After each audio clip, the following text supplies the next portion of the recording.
Hey, I'm working on designing cabinets for our laundry room because over the past few weekends I've been working on completely gutting our laundry room. I'm redoing the entire thing, new cabinets, new countertops, all that jazz. And don't worry, I'm gonna do an entire video on the laundry room standalone so you can see the whole thing start to finish. But there's one little component of the cabinets that I thought I'd do just a standalone video on because, well, I've never done it before. And I don't know how to do it, and I thought it'd be fun if we figured it out together. And that is where the cabinets come together in this 90-degree, and there's this void right there, and my wife wants something that I didn't even know was still a thing. I thought it hadn't been done since like the 70s, and that is a lazy Susan. Yeah, and if you don't know what I'm talking about, come here, I'll show you. Right here, this corner cabinet section, where she wants to put a lazy Susan. And well, a lazy Susan is basically this thing that just spins around so you can capitalize on all that space in the cabinet. It kind of looks like this. Ooh, ah. Now, this creates a very large void with no inner support. So I think I'm gonna have to do it out of 3/4 inch plywood. But again, I don't know, because I've never done this. But that's pretty much like all of our videos. Don't know how to do something, and we just start doing it and figure it out. So follow along, and hopefully by the end of this, we'll have a cabinet with a working lazy Susan. I just have so many questions. Like, who the heck is Susan? And why was she so lazy?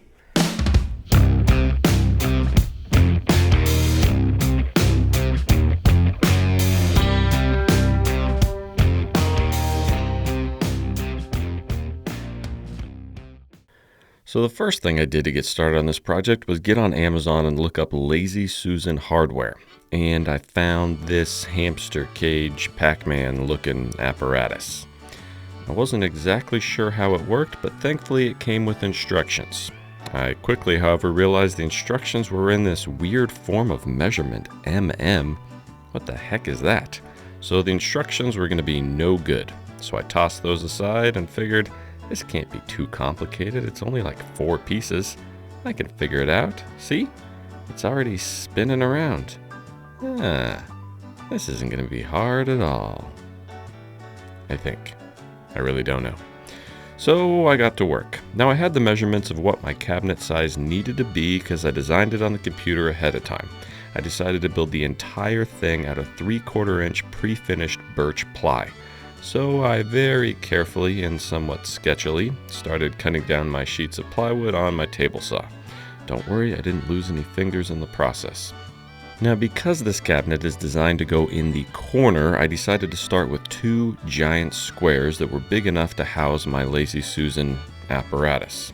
But I had to cut out the front section of these 2 squares as the opening, so you could get in there and, get to Susan and her laziness. So I marked out the square size I needed to cut, and then I clamped my top and bottom piece together because I figured I might as well just cut them at the exact same time, and then very carefully with the track saw, and no dust extraction hooked up because that's how I roll, I started cutting along my dotted line, or in this case a just regular straight pencil line. Now obviously the blade on the track saw is round, so I couldn't get right into that corner, so I got as close as I could with the track saw, and then I pulled out my old trusty jigsaw just to finish it off. And, well, then I finished it off until, boom bada bing, I had cut out this nice square at the front edge of my top and bottom section of my cabinet. It's gonna go something like this. Now I just need some walls to support it. All right, so I have those top and bottom pieces cut. That wasn't too bad. And those are out of solid 3/4 inch material, which that's not normally the way I build cabinets, but we need that solid top so that we can hook the hardware into. Now, I would normally do my sides out of 3/4 inch plywood, but I would do my back probably out of 1/4 inch because it's just a backer. But because we need so much support for the top and the sides, because this is kind of a big void, I'm gonna do the whole thing out of 3/4 inch. So now I'm just gonna rip down a bunch of pieces to put around the sides. I think I'm just gonna screw it all together because why the heck not? So with pretty much no plan at all, back over to the table saw and I started ripping down more 3/4 inch pre-finished birch ply. Yep, this is gonna work. I think. Next, before I hooked the sides on, I decided to mark where I needed my Lazy Susan apparatus to land on the top and the bottom of my, top and bottom piece. I just kind of figured it'd be easier to mark this out now rather than when I have to literally climb inside of a box and do it. So after marking where I thought it needed to land, I grabbed the little apparatus, set it in place, and it looked somewhat good. So I'm just going to go with it. Once I had my markings on my plywood, it was time to start adding all of my sides. I grabbed some of these woodpecker's square clamp things because, well, they're good as an extra set of hands because I only have 2, and I clamped my first piece onto one of my edges. And then, like I said, I'm just gonna screw this stuff together because it's solid 3/4 inch plywood, and that's gonna be pretty strong. And you're not gonna see any of these screws because the whole carcass is wedged between other cabinet boxes. So using an Armana countersink bit, which I will link in the video description, and some 2-inch GRK screws, I just started slapping everything together. Once I got my 2 front pieces on, then I added my 2 back pieces. Pretty crazy, I know. I mean, I've mentioned this before, but when it comes to building cabinet boxes, they don't have to be pretty. Because if you're going to put a face frame on them, that's really all that matters. Just get your cabinet boxes together as quickly as possible, and then spend all your time on your face frame and your doors to make everything look nice. Pretty soon I had my 4 sides on.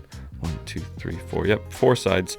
And then I grabbed my little Lazy Susan thing one more time just to make sure it fit. Oh, look at that. Practically installed.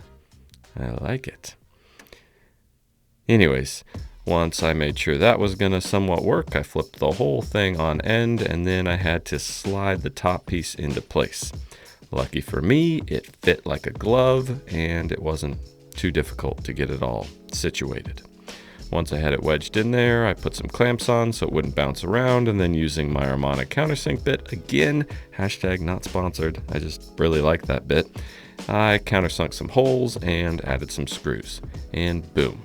My Lazy Susan cabinet box was, well, a box. Now time to figure out this Lazy Susan hardware.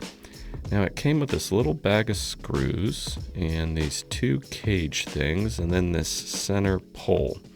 So I'm just guessing here because I don't know, I threw the instructions away, that somehow, okay, this comes off the top and then these things have to, yep, those slide off. And then I assume, okay, that locks onto the bottom of the cage, so that must be some sort of stop to set the height of the little cage shelf. And then these have to slide on this center post. Somehow. I think. Maybe if I just push really hard. Ugh. Nope. Oh, okay. You gotta untwist this thing, and that loosens it. And then I'm assuming after that it will be able to, slide down there. And then you can put that back on, and I think if you tighten that down, it'll cinch around the post. Yes. See? Who needs instructions? And then that comes up and clips on there. Now to put the other one on. Oops, I almost forgot. Before I put that one on, I gotta put this thing back on there, so that it's underneath, and then you stick this thing on the top. But now I know how it works. You just gotta loosen that there, slide that down, tighten it back up, and then you can slide that other thing back in there. And then this finally goes back in the top, and that is adjustable, so depending on the height of your internal cabinet dimensions, it should work. Now to try and fit this whole thing inside the box. That took a little bit of doing, but I figured it out, and boom. Now all I should need to do is screw this in place. There's just one problem. I marked dead center where this needs to land, but when I set it on my center mark, well, I cover it up, so I can't really see where it needs to be screwed. But not to fret, there's always an easy solution to everything. I went over and grabbed some of my various sized hole saws, and I just picked out one that was slightly larger than the base of my Lazy Susan thing. Just like that. Now the nice thing about the hole saw is it's got a hole in the center of it. So all I had to do was take that, set it over the top of my center mark, and trace out the entire thing. Now I have a nice circle that I can set my Lazy Susan base on and see exactly where it needs to be perfectly centered over my original mark. Huh? Pretty smart. I mean, I'm sure there's a million other ways to do this, but this one worked. Now that I had that all marked out, I think I'm ready to screw this whole thing into place.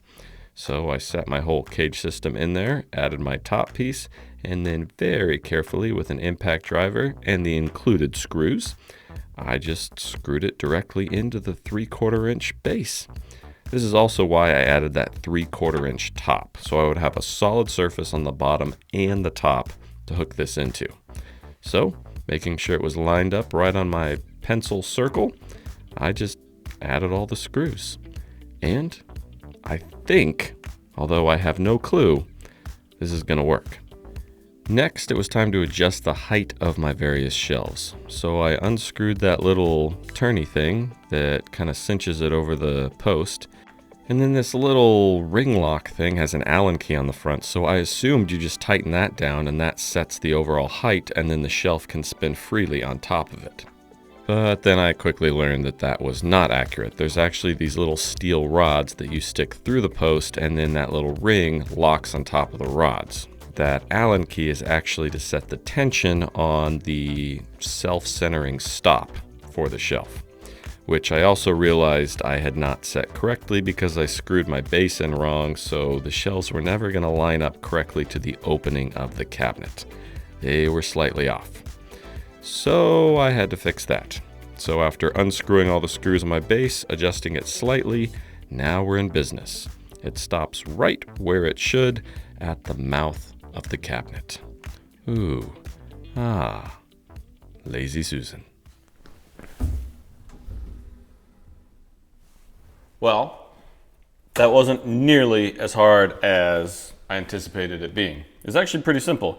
I mean, the cabinet was different than I would normally build it, but we're not done yet. I still have to figure out the doors, which have to be special because they have to kind of fit in this 90-degree and have special hinges. So I'm going to start working on that. Also, this cabinet's way too short because I need to build the toe kick to raise it up. So I have to do that. But this cabinet's part of another set and bank of cabinets, which means that I can't do the face frame of the doors until I add the other cabinets on both sides so I can do it all together. So before I move forward on this, I got to build all those other cabinets. But this is YouTube, so let's just pretend that I already did that.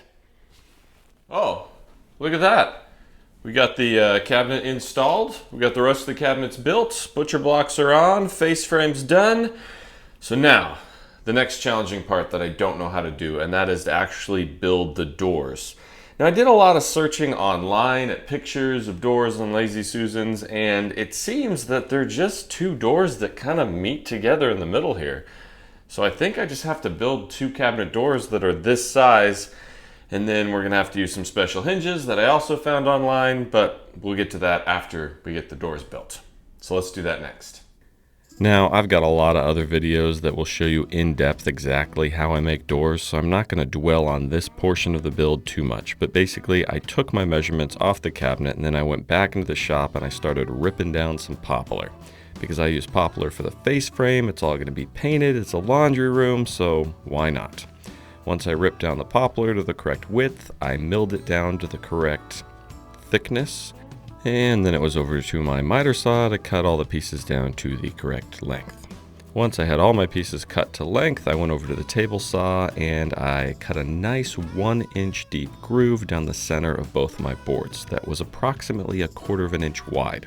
I like to do this on the table saw, running it through one direction, then flipping it around and doing it the other direction, because this ensures that my groove is perfectly centered in between my piece. Once I had a groove on all my pieces, I went over to the dado saw and using a crosscut sled, I cut a nice 1-inch long tenon on the ends of both of my rail pieces. And then those rail pieces should fit nicely into my pre-grooved stiles, just like this. And what do you know? I have some nice cabinet door frames to go inside of our Lazy Susan. Toodaloo, toodaloo. Now what? Oh, yeah, panels. Next, I cut some panels to float in the center of my frames out of MDF because once again, this is all going to be painted. And then I just added a little bit of glue to all my parts and pieces, slid everything together, popped on my top, and boom, cabinet doors complete. Well, I did have to put them in clamps, and wait for the glue to dry because life and such. But pretty soon the glue was dry, so I took the cabinet doors out of clamps, and then I took them all over to the drum sander because Craig was gone and I was too lazy to sand them by hand. But somehow I still ended up having to sand them partially by hand because, well, life and such. But in no time they were all sanded, looking fresh and clean, and I carried them into the laundry room just to make sure they were gonna fit. Probably should have done this before I spent all the time sanding them, but lucky for me, my measurements were accurate today, and they fit exactly as I think they should. But I really have absolutely no idea until I get all the hinges installed. Because, have I told you that I've never done this before? Because I haven't.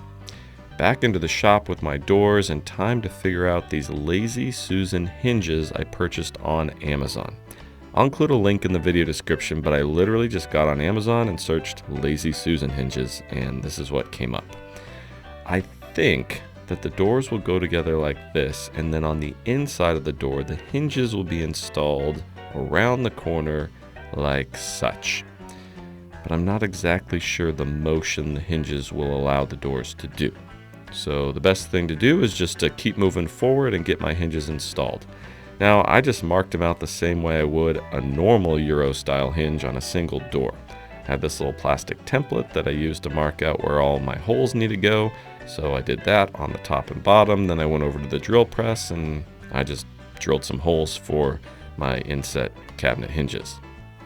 I also drilled holes on the outside of my other door for the actual cabinet hinges, like for a normal cabinet door.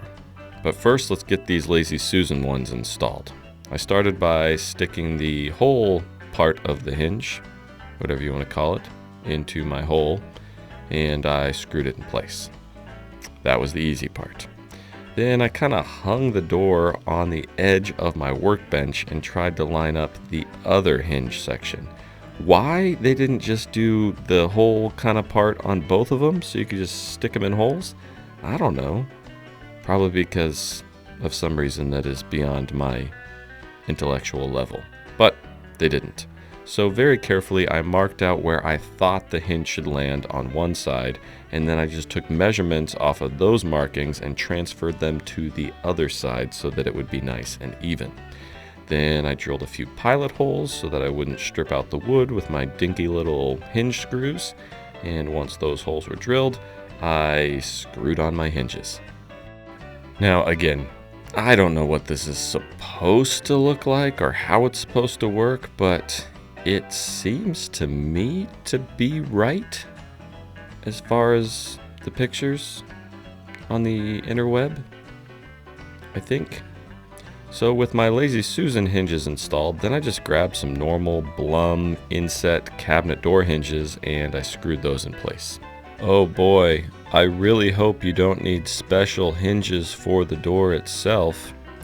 In case you didn't pick up on it, that's what's called foreshadowing, and it's used often in filmmaking. Spoiler alert, I will soon find out those hinges are not going to work. But let's live in ignorant bliss for the time being. Now, I quickly realized that the clips on those hinges weren't going to work because they were made to sit inside the face frame. And, well, the carcass of the face frame was flush with the face frame. But that was an easy fix. I just switched it out for the correct clips on my hinges. I also realized that this Lazy Susan cabinet hinge setup, well, it's got these clips so that you can take it apart and make installation a lot easier, which I now realize is why they didn't just have you drill holes on both cabinets and install it that way. Anyways, after marking and measuring exactly where my hinges needed to land on the inside of my cabinet carcass, I very carefully shoved my body into the opening and installed the clips. Then I clipped on my normal cabinet door hinges, and it was about at this point that I started to realize we had an issue, because those hinges were only going to allow the cabinet door to open about that far. which wasn't going to be ideal. But I tested to make sure that the rest of the components would work, and it looked like they would. But again, I can only open the door this far, which definitely was not ideal. I decided that what I really needed was some hinges that allowed for a higher degree of opening. These are 110 degrees. I really need like 150 or 170 degree hinges, which they make. The only problem is I didn't anticipate this, so I didn't order any. But not to worry, I know where some are. Remember this cabinet I built a long time ago for our upstairs master bathroom? Yeah, it's got 170 degree hinges on it. So I just ran upstairs and took them off that cabinet. Just don't tell my wife. With what I thought was going to be the correct hinges in hand, I went back downstairs to the laundry room. I took off the old hinges, I put on the new 170 degree hinges, and I clipped the cabinet back in place and reassembled everything. And I was very happy to see that this did indeed solve our problem. Now the cabinet door can open plenty wide to access the Lazy Susan, and the Lazy Susan hinges worked as well to shut the door right into that little corner. I just needed some sort of system to stop the door because these are inset doors and they wanted to keep going inside the cabinet. So I cut some nice little blocks out of poplar, and just using some CA glue and accelerator spray, I just glued them right on the inside of the face frame on one side and then on the other. And this will create some nice little stops that should assist the cabinet in stopping at the correct location. Then I added a piece of tape so I could open the door back up, and boom goes the dynamite. The door worked, it's installed, and I think we have successfully created a Lazy Susan cabinet. There were some minor adjustments needed on the hinges, but that's okay because they were all adjustable, and just like that, my cabinet was done. You can open it. You can spin around the Lazy Susan, get all that stuff that would normally be at the back of the cabinet, and when you're done, you can close it again. Hey, we did it. We did a thing. We made this box. Yay us. Still not sure why it's called a Lazy Susan, because that was actually kind of a lot of work for a box. But anyways, hope you enjoyed that video. Hope you learned something. I will link the spinny Lazy Susan hardware and the hinges in the video description if you want to try this yourself. There's also a link down there to our Patreon. We just opened up our Patreon contest entry form where you could win a chance for me to come out to your shop and steal all your tools. No, not really. Just we build something together and it's fun and we make a video. So if you would like that opportunity, make sure you're signed up on Patreon down there. All right. Until next time. Stupid Susan. I'm not gonna lie to you guys. Running a business is no joke because after I build everything, it's not like the work ends there. I still have to clean up my shop, sweep the floors, but you know what? I didn't want to sweep the floors anymore. That's why I hired Craig, because he can sweep them for me. And much like the fact that I don't want to sweep the floors, I also don't want to worry about running my website all the time. That's why I went with Squarespace. Now, I know you're probably saying, Jason, I don't know the first thing about building a website, but that's the cool thing about Squarespace, is you don't have to. In fact, Squarespace has now made it easier than ever to build a professional quality website that is tailored to fit your needs. You see, you can start a completely personalized website with the new guided design system, Squarespace Blueprint. You choose from professionally curated layout and styling options to build a unique online presence from the ground up, tailored to your brand or business and optimized for every device, which makes it super easy to launch your website and get discovered fast with integrated, optimized SEO tools. So you show up more often to more people and grow the way you want. You might be wondering, how easy is it to accept payments? Well, Squarespace has flexible payments, so you can accept credit cards, Apple Pay, PayPal, and in eligible countries, you can give your customers the option to buy now and pay later with cool services like ClearPay or Afterpay. Let's say I want to create a new website all about Craig's sweeping capabilities and maybe advertise that he can sweep other people's shop too. And I want the domain craigsweeps.com. Well, the nice thing about Squarespace is that I can purchase that domain directly through them, which is just one added benefit to creating a website through Squarespace. So by now you're probably like, I got to check out this Squarespace thing.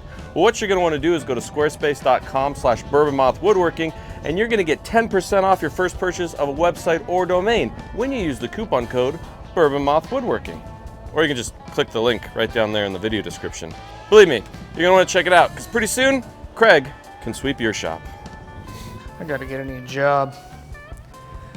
craigsweeps.com.